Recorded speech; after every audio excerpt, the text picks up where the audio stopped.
আমি ব্রেকআপ করতে চাই। কি বলিস রোদেলা? তুই কি এটা ভেবে বলছিস?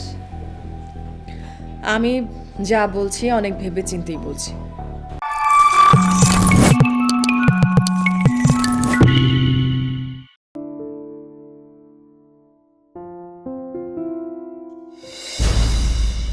জাহিরকে আমি গত বেশ কিছুদিন ধরে বলছি কিছু একটা করো, যেন বাবা মার সামনে তোমাকে নিয়ে যেতে পারি।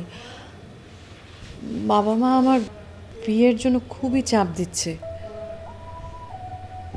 কিছু তো করছেই না, বরং এখন তাকে ফোনেও পাচ্ছি না আমি। তো এখন আমি ব্রেকআপ করতে চাই। কি বলিস রোদেলা? তুই কি এটা ভেবে বলছিস?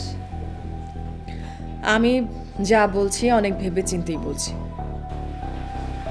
জীবনে ভালোবাসা যেমন দরকার, তেমনি অর্থনৈতিক সাপোর্টটাও দরকার। টাকা পয়সা না থাকলে একজন আরেকজনকে যতই ভালোবাসে না কেন, দিন শেষে সেই ভালোবাসাটা একসময় বোঝা হয়ে দাঁড়াবে, সেই ভালোবাসা দুর্বল হয়ে পড়বে। তাই আমি মনে করি যে এরকম একটা পরিস্থিতিতে ওকে বিয়ে করে আমি আমার জীবনে কোনো ভুল করতে চাই না।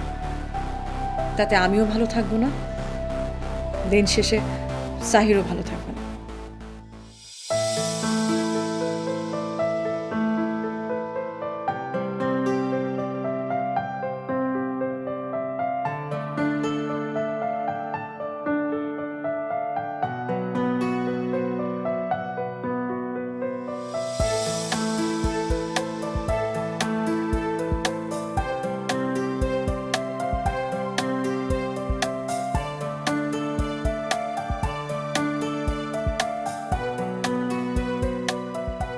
Sorry sorry Rudela, extremely sorry.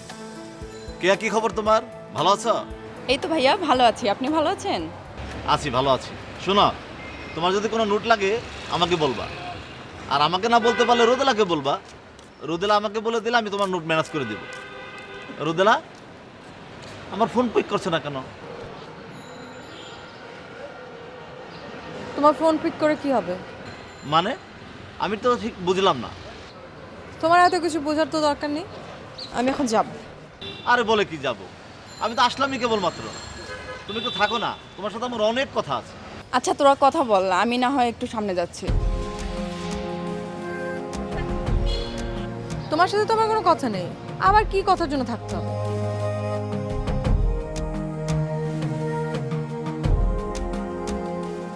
তুমি কিন্তু এখনো আমার সাথে ফান করেই যাচ্ছ। আর শোনো, তুমি যদি এইভাবে আমার সাথে ফান করতে থাকো না, তাহলে কিন্তু আমার হার্ট অ্যাটাক হয়ে যাবে। কে হার্ট অ্যাটাক করবে? তুমি? যার কোনো হার্টই নেই সে আবার অ্যাটাক করবে? এটা তুমি কি বললে রোদেলা? এইভাবে ফাজলামি করো না তো। তোমার সমস্যাটা কি জানো? এইভাবে যদি তুমি বলো, আর তাছাড়া আমি না বললে জানবো কিভাবে বলো? তোমার সমস্যা হচ্ছে তুমি কখনো সিরিয়াস হও না, কোনো বিষয়ে সিরিয়াসলি নাও না। আমি এখন এই মুহূর্তে তোমাকে যে কথাগুলো বলবো খুব মনোযোগ দিয়ে শুনবে। আজকের পর থেকে তুমি আমার সাথে আর কোনো ধরনের যোগাযোগ রাখবে না। মানে? মানে আবার কি? মানে খুব সোজা। আমার বাড়ি থেকে অনেক দিন ধরে আমার বিয়ের জন্য চেষ্টা করছে, তারা পাত্র দেখছে। আমি তোমাকে বেশ কয়েকবার বলেছি এবং তোমাকে বলেছিলাম যে তুমি আমার বাড়িতে গিয়ে পরিচয় দেওয়ার মতো কিছু একটা করো, চেষ্টা করো। কে শুনে কার কথা? আমি অনেকবার বিয়ে পেছানোর চেষ্টা করেছি, কিন্তু এবার আর পারবো না। আমি তো ট্রাই করেই যাচ্ছি। তুমি তো জানো, গত সপ্তাহেও একটা চাকরি ইন্টারভিউ দিয়ে আসলাম। এখন চাকরিটা যদি আমার না হয়, আমি কি করতে পারি বলো? আর তোমার এই সমস্ত লেকচার আমাকে শুনিয়ে কোনো লাভ নেই, বুঝেছো? তোমার সাথে সম্পর্ক টিকিয়ে রাখা মানে অযথা সময় নষ্ট করা। হ্যাঁ, আমি কেন সময় নষ্ট করব যেখানে আমার কোনো ভবিষ্যৎই নেই?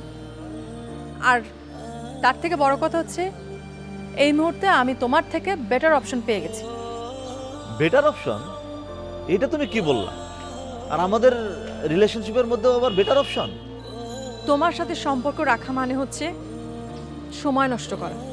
আমারও তো কিছু কথা থাকতে পারে নাকি? তোমার আর কোনো কথা আমি শুনবো না, আর শোনার কোনো ইচ্ছেও নেই। তোমার সাথে আজকের পর থেকে আমার আর কোনো সম্পর্ক